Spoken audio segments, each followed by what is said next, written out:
Go to Denmark, they teach in Danish. Go to Norway, they teach in Norwegian. Go to Sweden, they teach in Swedish.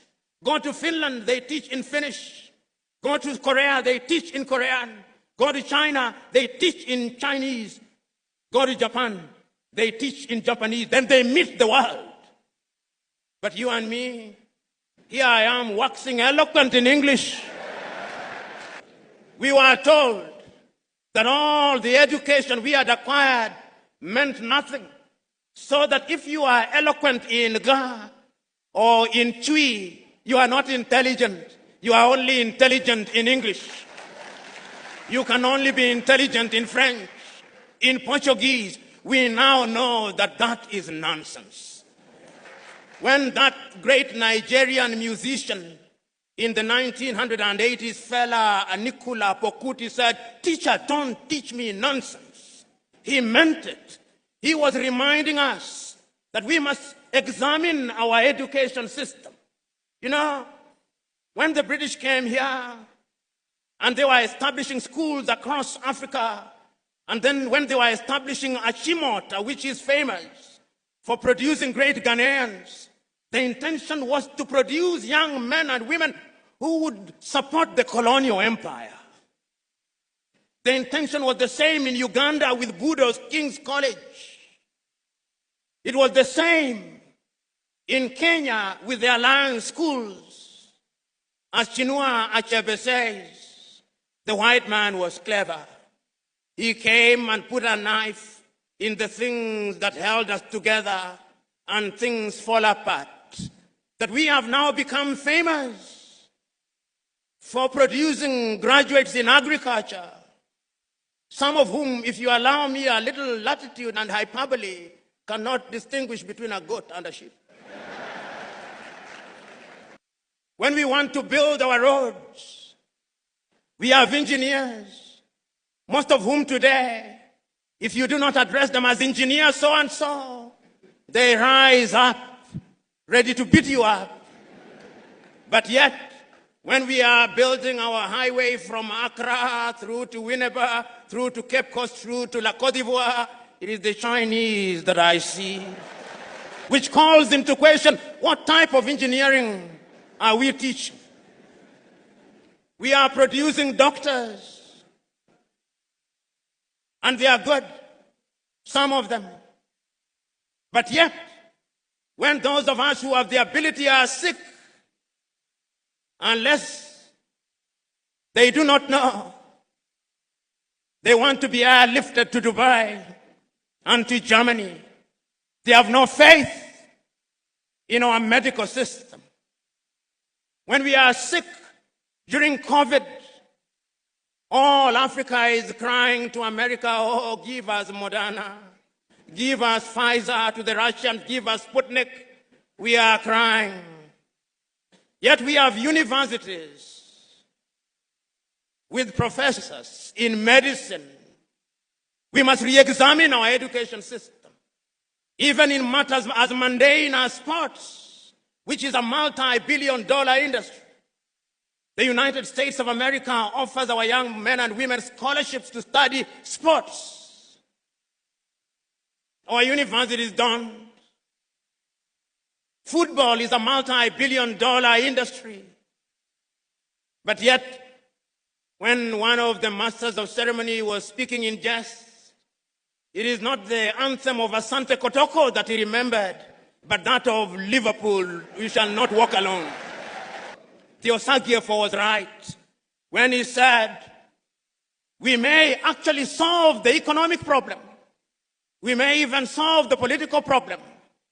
But I dare say that the mental problem which was impacted and makes us feel inferior will take a little longer to solve. In 1933, Carter G. Woodson, that African-American educator writing in his book, Miseducation of the Negro, said that we have been so miseducated for so long. Our self-esteem has been undermined for so long. We have been made to use the back door for so long that even when we are told to use the front door, we look for the back door, and if we can't find it, we create our own back door. The level of our miseducation is amazing. We must change it in order to enter into the 21st century. Today, if I stood here and asked young Africans, and there is no shortage of them here, how many African authors do you know? And I asked, which is the last book of Chinua Achebe that you read? Or Kofi Awunor? Or Aikwe Yama? Or Kamara Lai? Or Flora Nwapa? Or Dambisa Moyo? Or more recently, Chimama and Ngozi Adichie? Or Yagiansi? How many have? We have been made to believe that it's only Shakespeare and Charles Dickens that matter. The Osagyefo, to whom Africans owe an apology, wrote in his great book, Neocolonialism, the last stage of imperialism, and the most dangerous. We are in that stage. That stage when the colonizer still wants us to believe that our literature is inferior, that our science does not exist, that our mathematics does not exist, that we have no medicine to talk about, that we cannot mine beyond Galamsey, that we cannot extract our own oil, that we have no business being in robotics and cryptocurrency, that we must be consigned to the Museum of History alongside the spinning wheel, that we have no business being in the jet age. That is what we are being told. And my fear is that we appear to be believing it. If we are to give meaning to our independence, then education must be our focus. So said Ethiopia's Haile Selassie. If we want to change the continent of Africa, we must give meaning to education. So said Mwalimu Julius Kambarage Nyerere of Tanzania on that day. If we are going to change my little Senegal, we must give education priority. So said Leopold Sédar Senghor of Senegal. Even the complicit Félix Houphouët-Boigny in La Côte d'Ivoire believed so. When you see our judges dressing, they still dress like Father Christmas. Whoever told us that justice could only be administered when you dress like Father Christmas, I do not know. We live in a world where we are so mentally captured that those of you in the middle class, your greatest claim to fame is that my daughter can no longer speak Chui, and is meant to be a badge of honor. It is a badge of complete colonial conquest. And we cannot enter the 21st century with that mindset. Go to the countries in the Scandinavia, which we can dare compare ourselves with. Go to Denmark, they teach in Danish. Go to Norway, they teach in Norwegian. Go to Sweden, they teach in Swedish.